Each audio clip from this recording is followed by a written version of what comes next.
Welcome. We'll give folks another minute or so before we get started. I know hopefully you have a lot of questions that we will be able to address or at least help you go in the right direction to get additional resources. Welcome, welcome. Thank you for joining us today. Welcome to the Scam Chat Wednesdays 2026. Already in August. Here we are.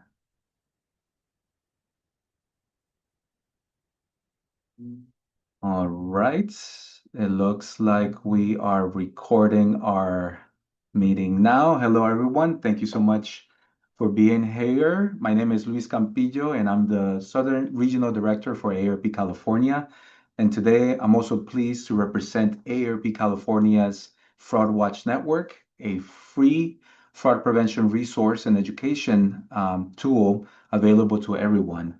Our mission is to help people recognize, avoid, and report scams through education, resources, community outreach, and events. So, thank you so much for joining us today for this third conversation in our August series of weekly fraud prevention discussions, which we are proud to co host with our friends over at the California Department of Financial Protection and Innovation, the FPI. And I hope you'll help us make today's session interactive by sharing your thoughts, experiences, and questions. As always, we have reserved time at the end of today's program to answer any questions from you all, from our audience. Again, today we'll be discussing imposter scams. What are they? The different forms they can take, how they are commonly occurring, and most importantly, how we can protect ourselves and our loved ones from becoming a victim.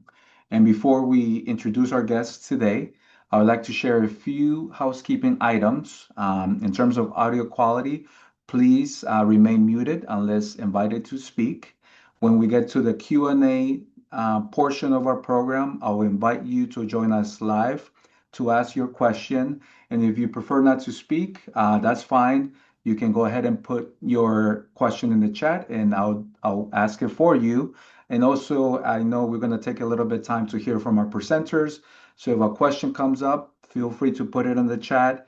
And once we get to the Q&A session, we'll be able to go back to you and you can ask that question live if you like. And lastly, today you'll hear from representatives from the California Department of Financial Protection and Innovation, as well as the AARP Fraud Watch Network Helpline. Please note that the opinions expressed by our speakers and also in any presentation materials are their own and do not necessarily reflect the views of their respective organizations. The information presented today is for educational purposes only. All right, folks. So imposter scams are among the most deceptive and costly forms of fraud.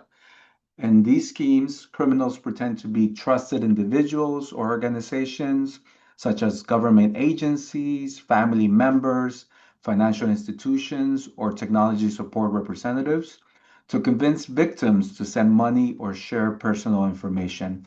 These scams can often rely on urgency, fear, trust, and secrecy, making them remarkably effective. That's why it's so important that we stay informed and alert. Let's begin by welcoming our first guest, who will be helping us understand imposter scams and how to protect ourselves from them. Please join me in welcoming Sally Westlake from the California Department of Financial Protection and Innovation. Hello, Sally. Welcome to today's program. Thank you for having me. Excellent. And before I ask you a few questions to get our conversation going, let me tell you a little bit about Sally. She is a targeted outreach specialist with the FPI, providing presentations throughout California on recognizing the warning signs of frauds and scams. She works to educate consumers, build partnerships with community organizations, and empower Californians and people joining us from elsewhere with the knowledge and tools they need to make informed financial decisions and avoid financial harm. So, Sally, thank you again for joining us today and for partnering with us on this series. Let's go ahead and jump on a few questions, if you don't mind. Great. Excellent. So, my first question is can you tell us what exactly is an imposter scam And why are these scams so effective at convincing people to provide either money or personal information? Yes. So an imposter scam is a type of fraud where criminals pretend to be a trusted organization, government agency, business, or a family member to steal your money or personal information. Now, according to the Federal Trade Commission, the FTC, these deceptive schemes cost billions of dollars every year. So in 2025, the data shows people reported losing $3.5 billion to imposter scams. Now, scammers use government agencies that we might be familiar with, like the IRS or the Social Security Administration, or they use familiar business names like Apple, Amazon, or financial institutions like your bank to get you to send them money or share your personal identifying information. Now remember that it is a full-time job for these scammers to get you to send them money, and they're very good at what they do. Imposter scams are so effective because they create a sense of fear and urgency. Scammers create a false emergency claiming your account was hacked, you missed jury duty, or a relative is in danger.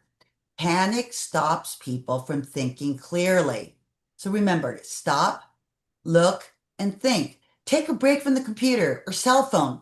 Verify by going to the source if you think there really is a problem, and talk to a trusted friend, family member, or an advisor. Thank you so much, Sally, for that answer and for those practical tips. I know that we also want to learn about some of the common tactics that are being used today, whether scammers are posing as government officials, tech support representatives, financial institutions, or even family members. Can you speak a little bit more to some of the common tactics that they're used to impersonate those trusted institutions or individuals? Of course. So now, impersonation tactics rely on psychological pressure, urgency, and familiar branding to trick people into sharing private data, sending money, or bypassing your security protocols. Um, Attackers constantly update these methods across digital and voice channels to exploit human trust. Posing as law enforcement, the IRS, or tech support exploits people's natural inclination to respect and obey authority figures. So remember, government agencies do not call you out of the blue. They do not threaten you with arrest and they do not take payment over the phone, whether they instruct you to pay via gift cards, wire transfer, or maybe even in cryptocurrency. Gift cards are for gifting and not making a payment. If someone is asking for payment via gift cards, a wire transfer, cash, or via cryptocurrency, that should be a red flag. So if you think there really could be an issue, verify. Verify by going to the source. Google IRS customer service number. Call the bank from the number on the back of your debit card and verify if there really could be an issue. Thank you, Sally. And I think you talked about how these fraudsters are always updating their tactics. And we know that now scammers are also utilizing new technology, including AI generated voices, deep fakes, or spoofed caller ID technology to make their impersonations. Can you talk a little bit more about the type of technologies and things that you are seeing now in those types of scams? Yes, definitely. So just as businesses are using technology to protect their customers from fraud and data breaches, the scammers are also using technology to commit the fraud. So fraudsters are using spoofing to make caller ID read it's coming from any number they wanted to, whether it's from a government agency like the IRS. They can replicate emails and forge logos that is easily recognizable that we're all familiar with, like Amazon, Apple, PayPal, and it makes it look identical to the real ones in phishing emails, in phony text messages, maybe about a failed delivery, or alerts warning you about unauthorized charges, asking you for your login credentials. These are things that obviously the scammers are using, and again, they're using technology to commit the fraud. Now, they may also use AI generated voices to pose as family members who might be stuck in jail or stranded on their vacation and they're in desperate need of immediate cash. And they really sound like your family member. It's very hard to distinguish that it really is a AI generated a scam.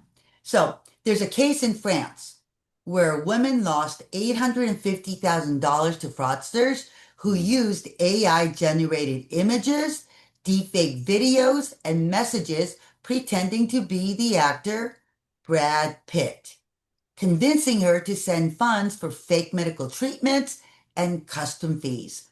So anyone can fall for a scam. Again, the scammers are very good at what they do.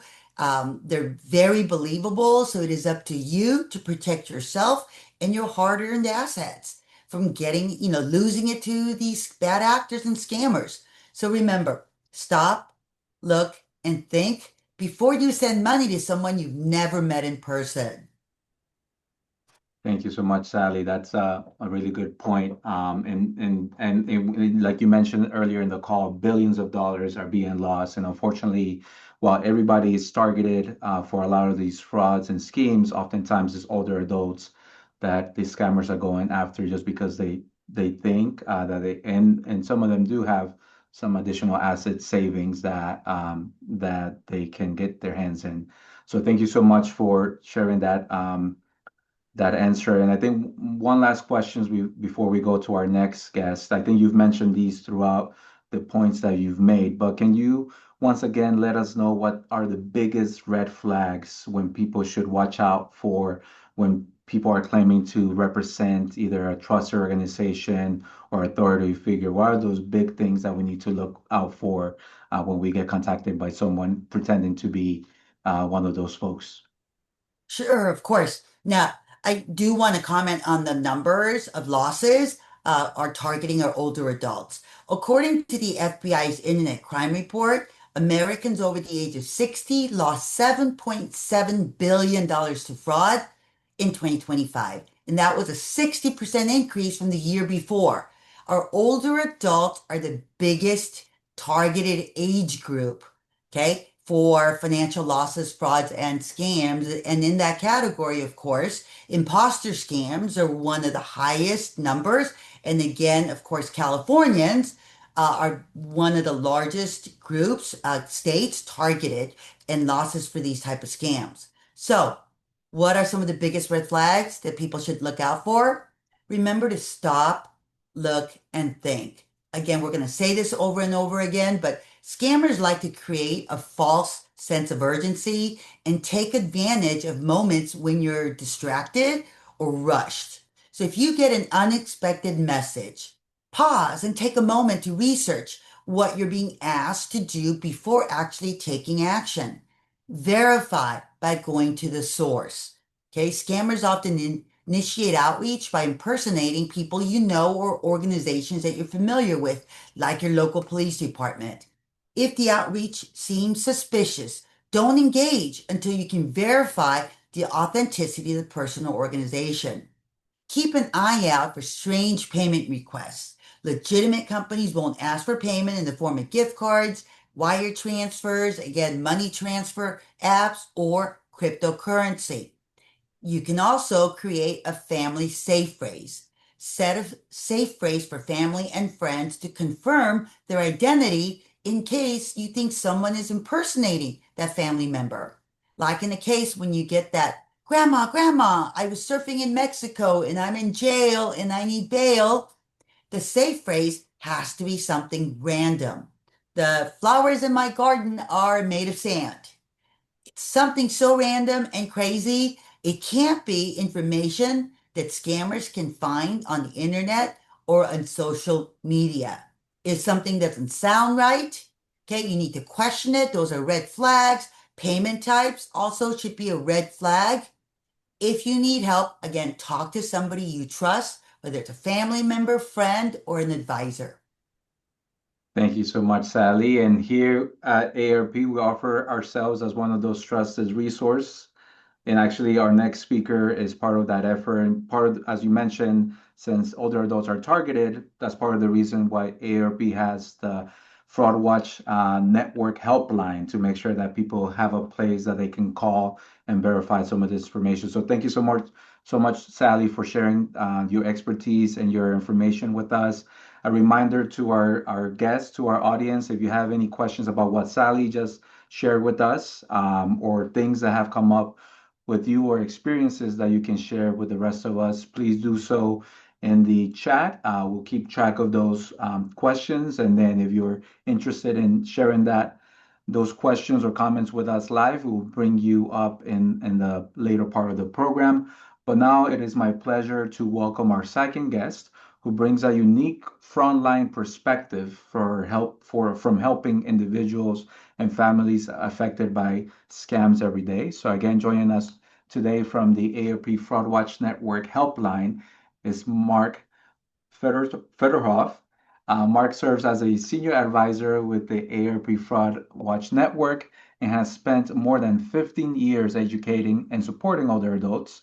So today he works alongside a dedicated team of volunteers who respond to thousands of fraud and scam related inquiries each month through the helpline. So again, Mark, thank you for joining us today, and I appreciate you sharing some of the insights with the audience. So let's begin with some questions that we have for you. So I know through your work with the helpline, you have heard, um, wondering if you have heard any particularly memorable or surprising imposter scam story, and what lessons we can learn from that very particular scam story that you can share with us. Yeah, thanks for having me. Happy to be here. And thanks to everyone who joined today. Again, hopefully you can share something or learn something today with others. I'll say that, we hear all kinds of different imposter scams on the helpline. It's very interesting. Sally was mentioning, more or less the FTC's definition of imposter scams. And when you take a step back and think about imposter scams, it can be almost anything, because in most scam situations, someone's posing as someone else to try and convince you to do something. And it's important to remember too, in this very frustrating world that we are living in today, that anyone that calls you on the phone or approaches you on the internet can say they're anybody they want to be. And you just have to remember that, because it can be very tricky in that regard. And you want to believe what people say and believe who they are. But at the same time, you need to kind of approach the situation with a lot of skepticism, and that's again what we try and preach on the helpline a lot of the times too. Rather than trust and verify, we're telling people to verify then trust. And so when you're dealing with situations, it's verify who that person is. And I'll tell you, I was just looking through some of the cases that we've gotten on the helpline from California so far in August. We've had 180 victim reports just so far in August from California that amount to a reported $5 million in losses, which is a lot. Again, we know that California is the most populous state, and we see big numbers from California regularly. But at the same time, the scams that we're seeing, it's a whole microcosm of scams that we're seeing specifically from California too. One that I just was reading was a report from someone who said they'd actually received a correspondence from AARP saying that they had won a sweepstakes from AARP and they'd won $50,000. So unfortunately, we're not giving out $50,000 to everybody out there. We don't have a sweepstakes for that at the moment, but we're seeing a lot of AARP imposter scams right now. And so again, when we're thinking about imposter scams, we're thinking about government entities and other reputable organizations, but also, as Sally was mentioning, grandparent scams. It's again people pretending to be who they want to be, and so in this situation, they were posing as AARP and had convinced the person that they had won a sweepstakes through AARP. So again, that's a bad situation. I was thinking of a couple other just brief ones that I can mention from California that I've seen recently in the last couple of weeks. There was a romance scam where, again, Sally referenced a romance scam that involved a celebrity. This was a different celebrity that was, but that essentially the person, again, was living in California and San Diego, and then were convinced enough by this scammer to go ahead and move their possessions to LA, where they believed the scammer to be living, and to prepare to move in with that person at that time too. And I mean, you see these types of things all the time, and I think maybe in California we see a little bit more of the celebrity-related scams, just because a lot of the folks, live in Southern California. And just one that I got today too, a little bit different. And I'm still waiting to get some of the information about it, but we got a call from someone who was convinced that maybe something that they had shipped in the mail, or their name was on that was shipped in the mail, was stuck in quarantine in at the Las Vegas airport, and they believed it was drugs, and it was associated with this person. And again, so there was government officials that she believed were calling her to tell her that this was going on. And again, the fear in that situation is you're going to be associated with drug trafficking of some way, shape, or form, and you're getting calls from the airport. And the DEA and other agencies are involved, and again, you think this is like quite a ruse that's going on, but at the same time, these scammers are really good at what they're doing, and are can be very convincing. They keep doing this type of thing to different people every day, and come up with different scripts and change that script until it works. And that's the different types of things that we hear and see on the helpline on a daily basis.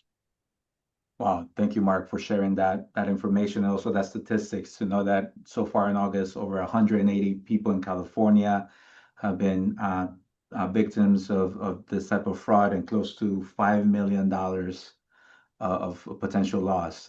So that's, I mean, part of the amazing work that you and the helpline does to help people navigate through such a tremendous challenge. And I know we talked a little bit about the numbers and some of the scams. So I wonder if you can tell us a little bit more about how do imposter scams sort of emotionally affect victims and targets, particularly older adults who may be feeling embarrassed, ashamed, or betrayed after an incident such as that? Can you talk a little bit more about the emotional toll it takes on victims of fraud? Yeah, for sure. And I'll use some of the examples that I just shared, but like with example that romance scam, obviously the scammer is trying to convince that person again that they're in love with them, and they're giving them the attention they want, and they then in a lot of situations involving romance scams get addicted to that attention, and scammers know that, and sometimes they'll do what we call love bombing, and they'll just keep again telling that person that they love them, and that they're beautiful, and they're messaging them maybe 20 times a day, and on other days when maybe no one else is messaging them, like in their circles. And so it's interesting, and people in this situation, when they figure out it's not real, I think the emotional toll can be very dramatic, just because again, a lot of times these people are losing large amounts of money, and they're also losing the person who they believe is the love of their life,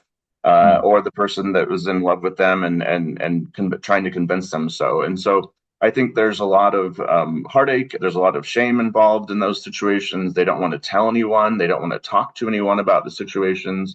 Um, the thing about the prevalence of scams right now, though, that I mean, that's kind of good news, is that we're all being touched by scams in different ways at different points in our days and our weeks. And so none of us are immune to scams at this point. It doesn't matter what age you are, that type of a thing. And so I think we should be able to have candid conversations about scams, and how it's affecting our lives, and in that process, help each other learn through these types of things as well.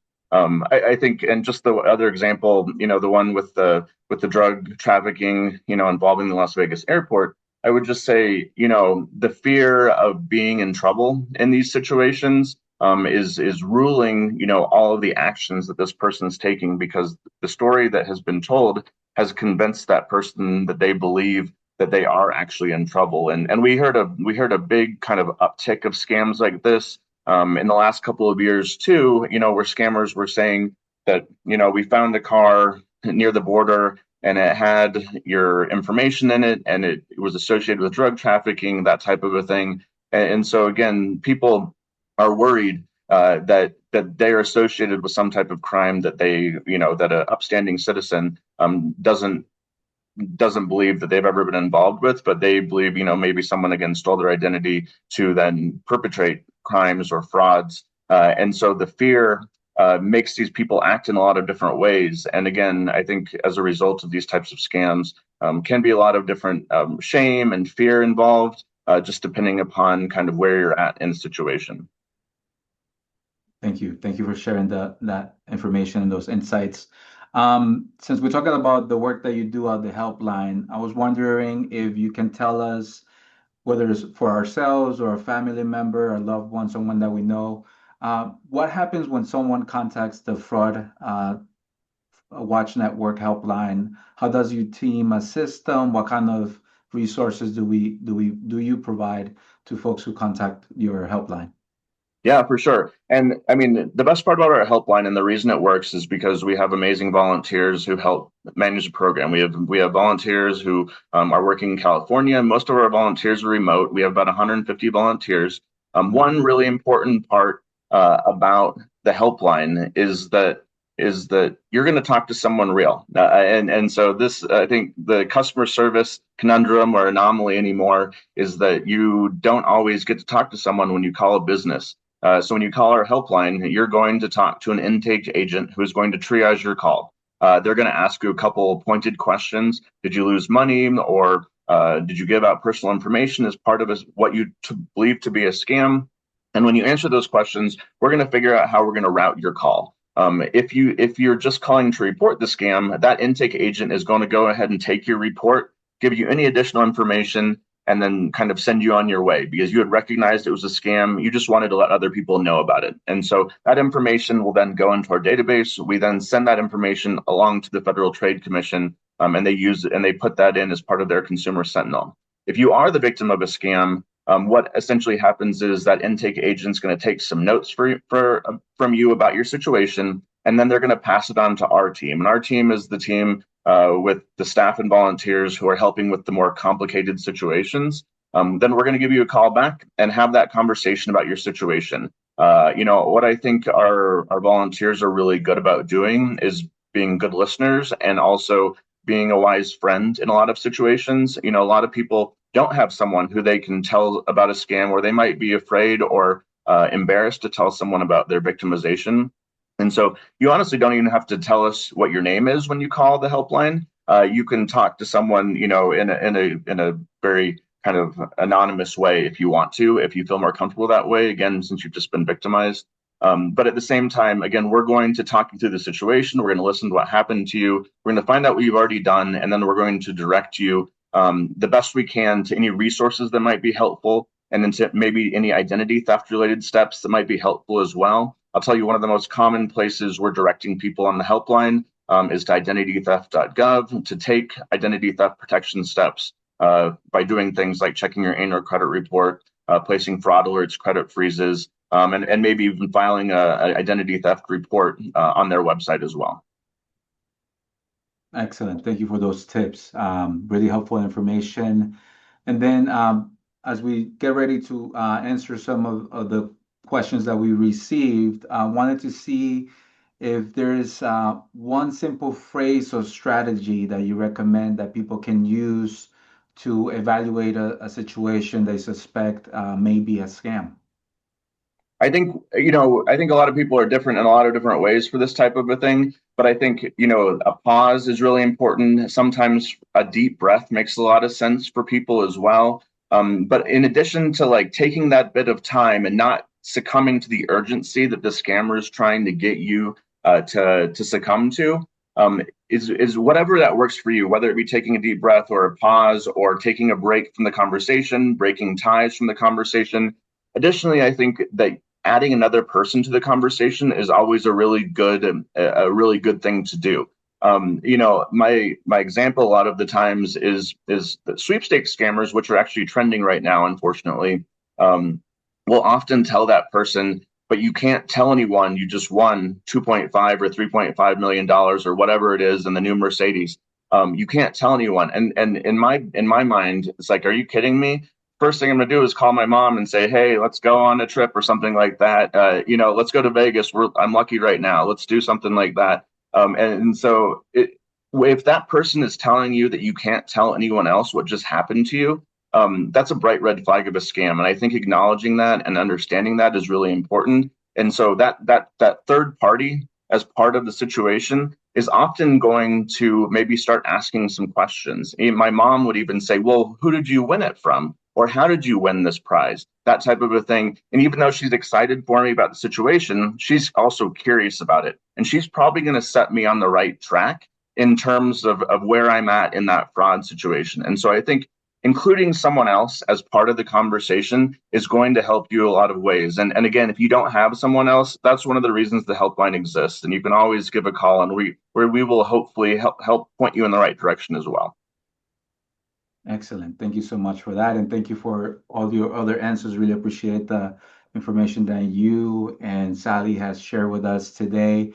All right, folks, now we're the interesting, entertaining part of our program here. I know we've gotten a couple of questions, and actually, I'm going to see if Nancy R, are you interested and willing to ask your questions live? I know you have a couple of questions that you put in the chat. Let me go ahead and invite you to unmute if you're interested in asking your questions live. I'll give you a minute to find the mute button.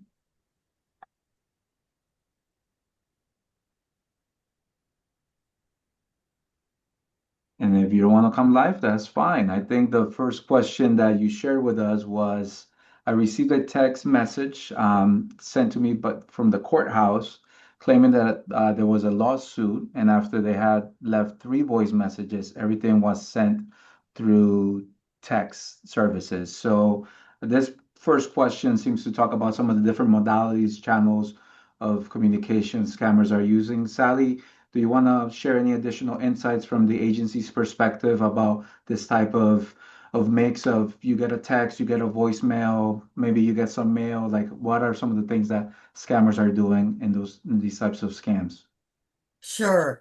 What you definitely want to do is verify by going to the source, right? So you get a text message with a copy of a lawsuit, something like that. You want to verify, where's it coming from, right? What is it, a local government? Is it for the state? Who do you owe money to, right? And then you want to verify by going to the source, and you can Google, let's say, LA County Courthouse, right? And call and say, hey, I got this alert, I got this text, I got this voicemail, right? Is this real? Is there an issue? That's what you want to do by verifying and going to the source. You would never call back the number that's left on your answering machine. You do not want to respond to that text message, right? You can do a screenshot and save that. But other than that, you want to delete that text message. Do not click on that link or call that number on that text message. Thank you for sharing that. Mark, anything you would like to add? Yeah, I think I agree obviously with everything Sally says there. I think one of the important things to realize right now is that scammers know that we're having conversations with our family and friends over text message, and they know that we're looking at our text messages probably more than we are even our emails and our phone calls, because we have good junk filters and spam filters on our emails. We have phone messages that tell us scam likely often now too. And so they know that eyes are more likely to see those text messages than they are some of those emails and some of those phone calls, that we're ignoring.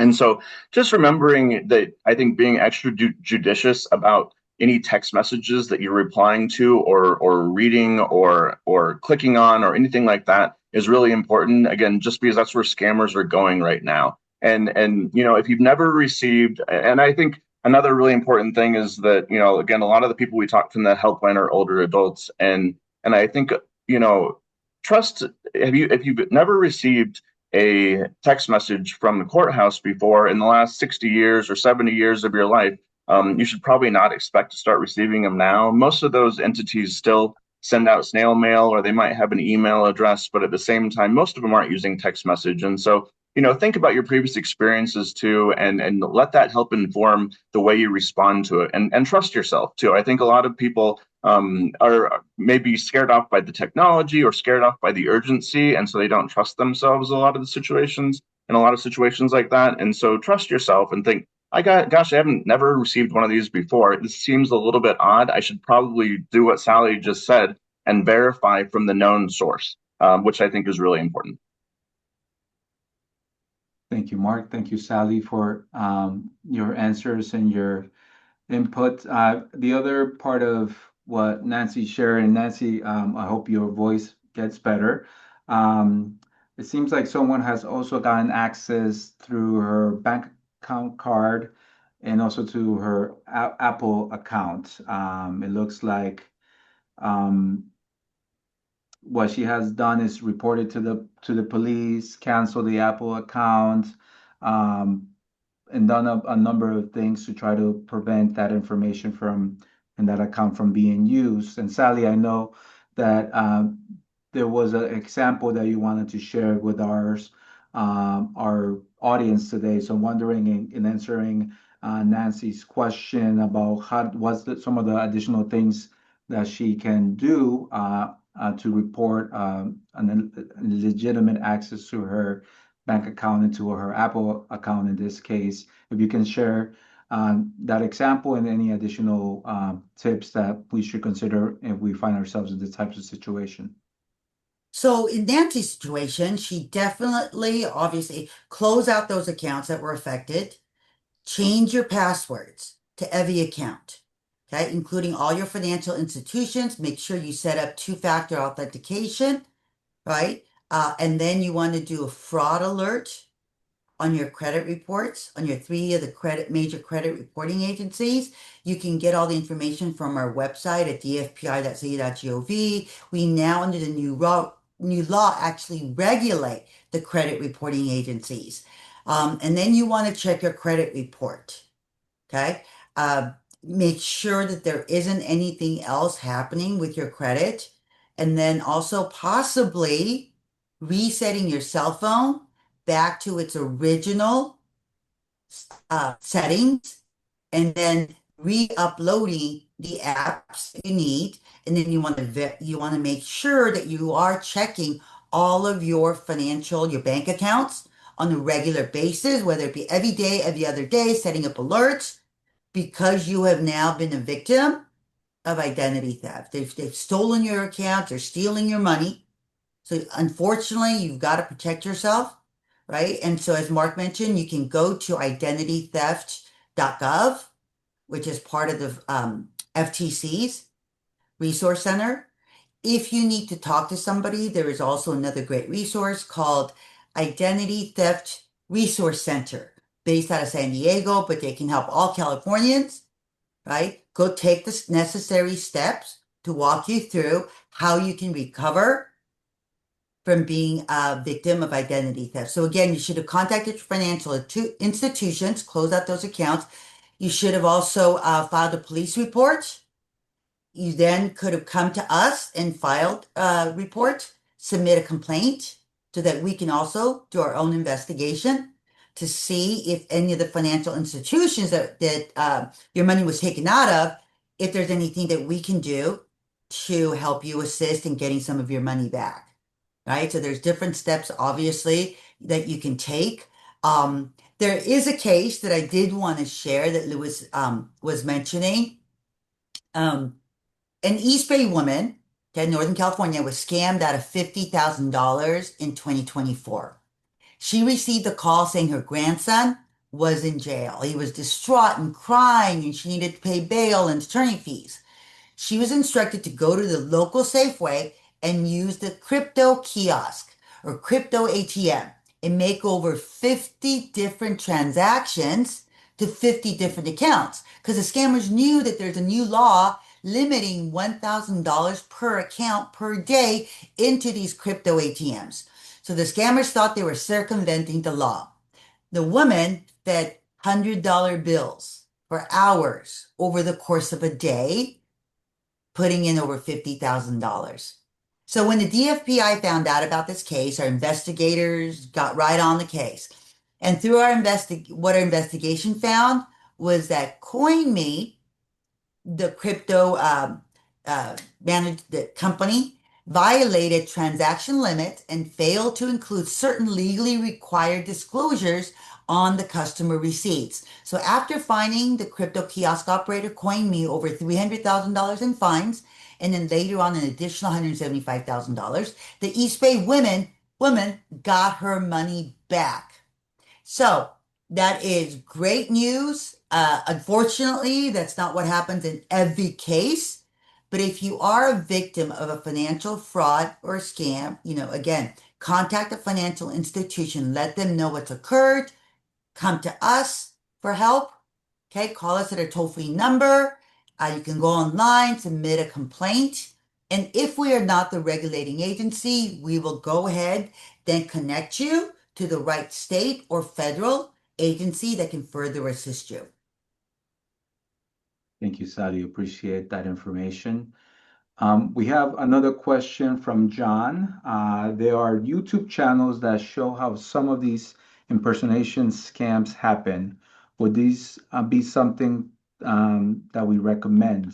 Or do we have any recommendation as to where folks can find additional informations on how these scams operate? Mark, let's start with you to see if there's any YouTube or other ways that we're getting kind of the information out on these type of impersonation scams. Yeah, I mean, I think they are a lot of the YouTube clips that you can find online are helpful to help understand how a scammer works. I think some of them are maybe a little bit exaggerated or maybe a little bit showy, but at the same time, it is a good way to help understand kind of the depth and the breadth and sometimes the background work that goes into some of the scams. And so, if you are interested in that, I mean, it's very easy to find. You can if you search on YouTube for like Trick the Scammer or something like that, we've used some of these folks who do this type of work in the past to again help drive home a point. But I think sometimes they're maybe a little bit showy, like a lot of the things that we see online. And so it's sometimes like an influencer type of gig too, where again people are trying to put the scammers in funny positions and things like that. But I think again, too educational to just understand kind of the background of scams. Thank you so much, Mark. Sally, anything you would like to add? Yeah, so I would, visit really basically reliable sources on the YouTube channel. It could be the AARP Fraud Watch Network. They've got a wealth of information, video clips that you can learn about the different types of scams. Along with, we have our own YouTube channel. So, yes, visiting, watching a YouTube channel influencer might be fun. It can be more engaging, but I recommend that it is a reliable source of information. Just like on social media, when an influencer recommends an investment, right? Buy this crypto, invest in this, and you can double your money. You have to remember they're being paid, right? Sometimes six-figure dollar amounts to make that recommendation, to make that statement. So, we can't recommend, somebody like that. We're going to say stay the course and watch a state agency, a federal agency, or nonprofit organizations like AARP for more reliable fact-based information. Thank you so much. Um, I think we are also, I think, hearing a lot about, and I know one of you mentioned the cryptocurrency, crypto issues. I think it was you, Sally, who talked about someone using an ATM to deposit, various ATMs to deposit money to kind of try to get around the law. But I'm wondering if we can talk a little bit more about what some of the work that the state here in California and some jurisdictions have done or are doing around cryptocurrency. So Sally, would love to start with you from the California perspective, and then Mark would love to hear a little bit more about what we at AARP may be doing more across the country. So Sally?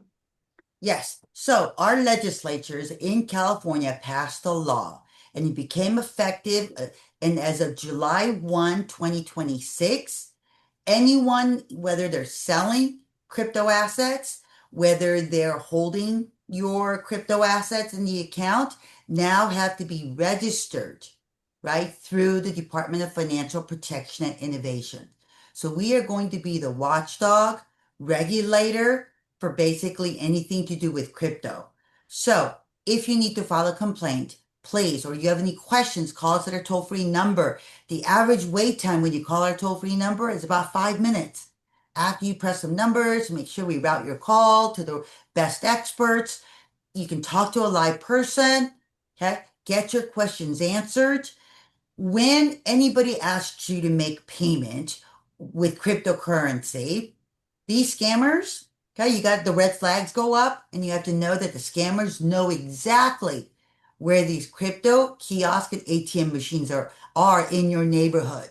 They will say, go to the liquor store on First and Main. You may have never noticed that there's a crypto ATM machine because it looked like a regular normal ATM machine, right? But if you are being threatened, right, with embarrassment, with law enforcement, with, potential, arrest, you may do what these scammers tell you to do when they're creating that sense of emergency, a fear, and you may get the bank, go to the bank, take out the cash and start feeding hundreds of dollars into kiosks. After you've done it, you go, oh my gosh, what have I just done? Call us. Get help. Call AARP. Call us. Call your local law enforcement. That will be your first step, okay, in taking care of the issue. Also, on our website, we have something called the Crypto Scam Tracker. Take a look.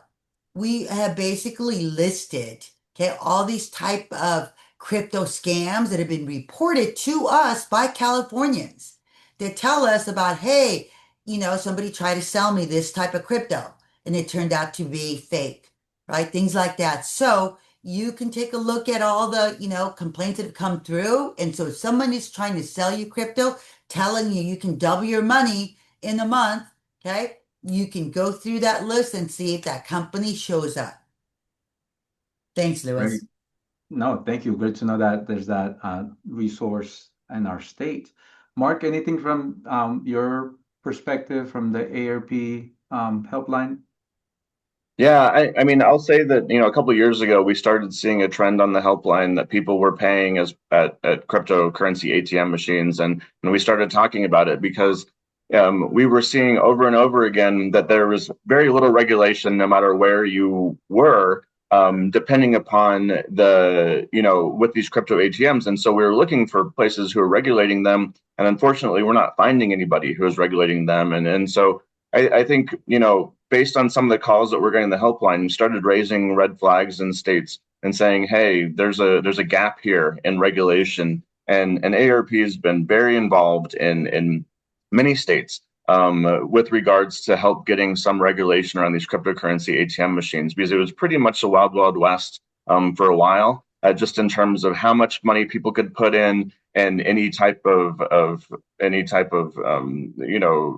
retribution or anything you get on the backside from these. And so I believe right now there's at least 35 states that have some type of regulation in place or are in progress of getting regulation in place on cryptocurrency ATM machines. There's not 5 states that have banned them completely. And so, I mean, dramatic actions are coming from these. And I'll tell you anecdotally, when we're talking to law enforcement, it seems like we're getting less cases involving cryptocurrency ATMs because they are, their scammers are realizing there's regulation and they're going back to traditional methods of payment like gift cards and things like that. And so it's really interesting to see kind of the change in dynamic based upon the regulations that have gone into place. And it's a great thing. I'm so happy when I talk to local law enforcement, they say our caseload on tracing cryptocurrency is down because of because there's regulation and because the scammers know there's regulation. I think at the end of the day,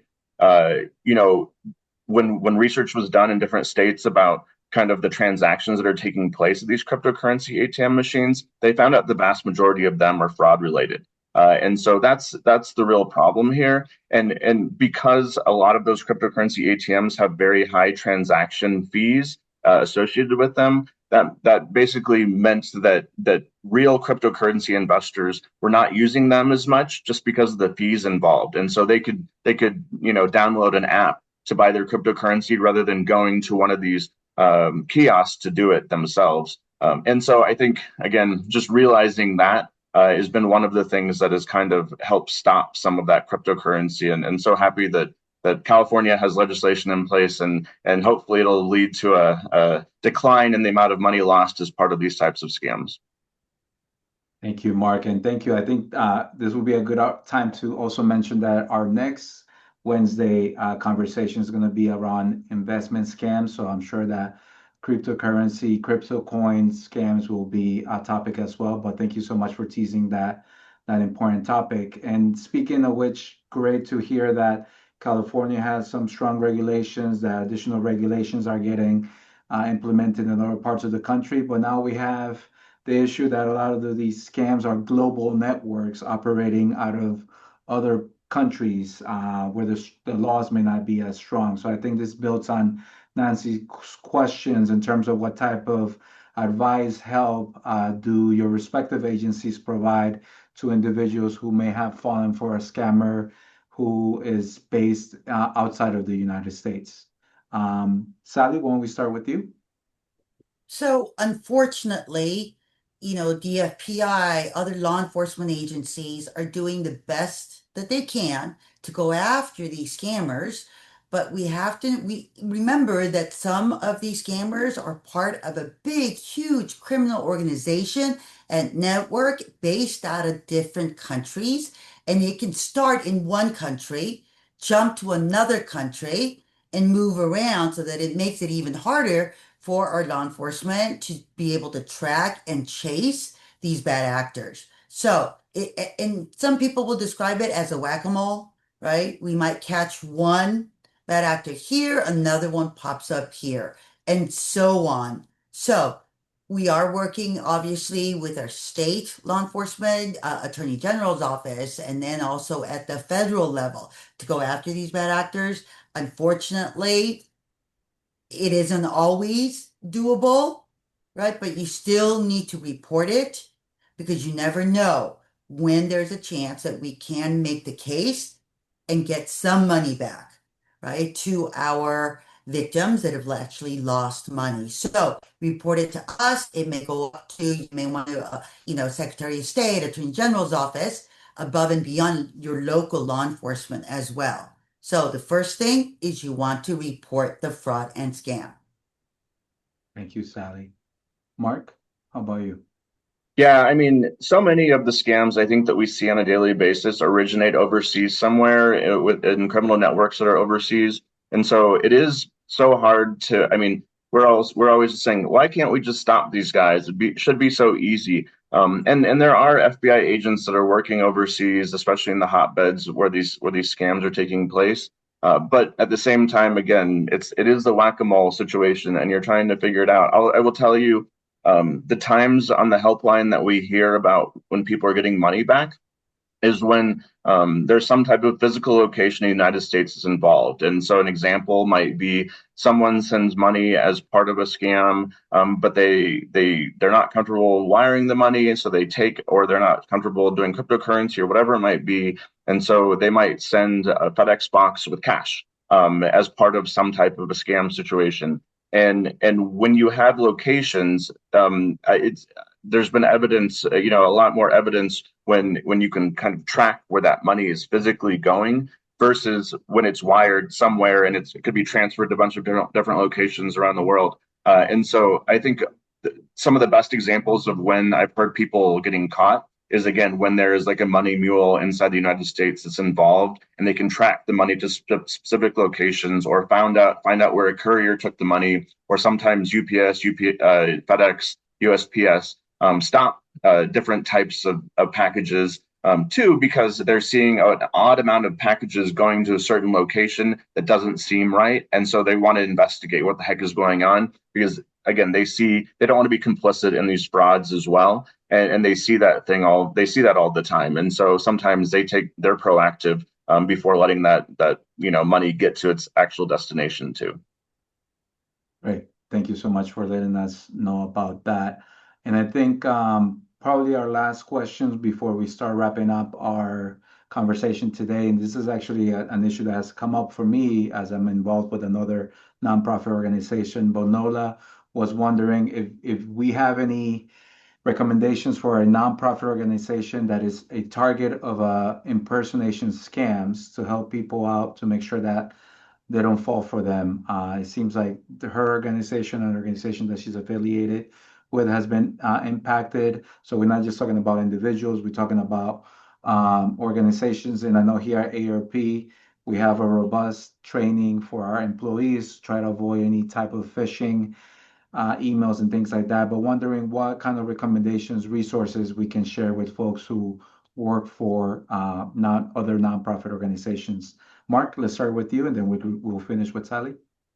Yeah, one of the scams that we hear about, especially during the holiday season, but not it can be any time of the year too. Often targets nonprofits, not often targets other businesses, often targets churches for that matter. But we call it a favor scam essentially. And essentially, you get a message from someone who is your boss or the church leader or the pastor or whoever it may be, and they say, "Hey, we're sponsoring 10 families this Christmas time. Can you go out and buy 10 $100 gift cards? Send me a picture of them. We'll reimburse you." And a lot of times that's kind of the ruse in those situations. But I think I think in terms of recommendations for avoiding things like that, first of all, let people know that type of thing happens. But second of all, goes back to some of the old advice that we shared.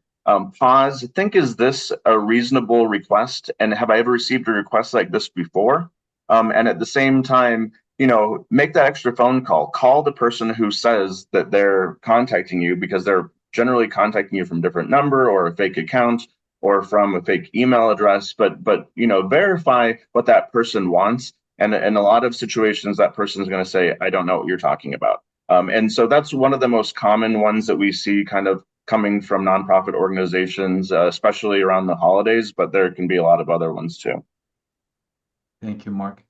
Sally, anything to add?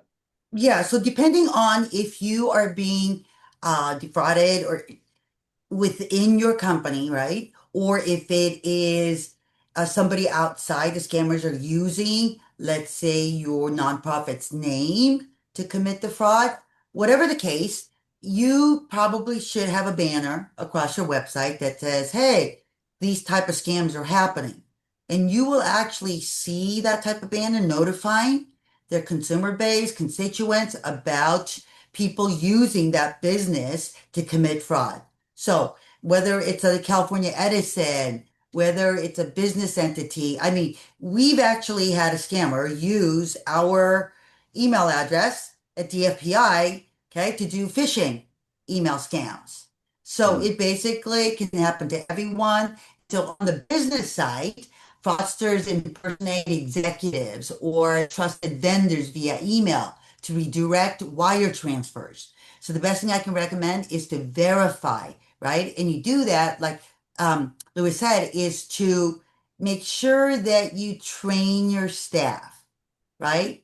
You want to set maybe dual authorizations for large wire transfers, right? To pay invoices, right? If you get an invoice that says, "Hey, you got to make a payment," and you're like, "Well, I've never seen this vendor," or it's a lot larger dollar amount, or the bank information has changed, the routing number has changed, right? Those are things that you want to verify with more than one person, obviously, in accounting. And if somebody is using your nonprofit organization to ask for money, right, you want to let everyone in your contacts list know, "Hey, we are a victim. Our organization has been a victim of this type of scam. Please, we will never send out emails asking for money or donations," and send that information out there. And again, that starts with training your staff first and then your clients and customer base second. Excellent. Thank you, Sally. Thank you, Mark. We're so excited. So appreciative of you spending time with us today and sharing so much valuable information and tips and practical resources that we can all use to stay safe online and elsewhere in our lives. Unfortunately, we have come to the end of our time together, but I really, again, appreciate our experts today. Sally Westlake from the California Department of Financial Protections and Innovation, and Mark Farrow from the AARP Fraud Network uh, helpline. Thank you both for being here, again, for sharing your expertise. I'd also like to take this opportunity to thank my colleague Marissa, who has been helping manage and do the magic behind the scenes, helping us make sure that we got your questions and setting up this conversation today. And also Strat Maloma, who is our fraud lead here in California. Appreciate his help in setting this series up. More importantly, thank you all for joining us, and we encourage you to help spread the word, to help spread the resources that we mentioned with you today. And also, thank you for submitting your questions and comments today. We want to again remind you that next Wednesday is our next and final Scam Chat Wednesday conversation. And this session will be focused on investment scams. Again, to register, please go to our Scam Chat Wednesday website, which is available at the aarp.org/ca website. So where you register for this activity, you can go back there and register again. In the meantime, if you have any questions about fraud, scams, or financial exploitation, please contact the AARP Fraud Watch Network helpline at 877-908-3360 or visit aarp.org/fraudwatchnetwork. And again, thank you so much for joining us today. Stay informed, stay vigilant, and stay safe. Hope you have a good evening, good afternoon. Take care.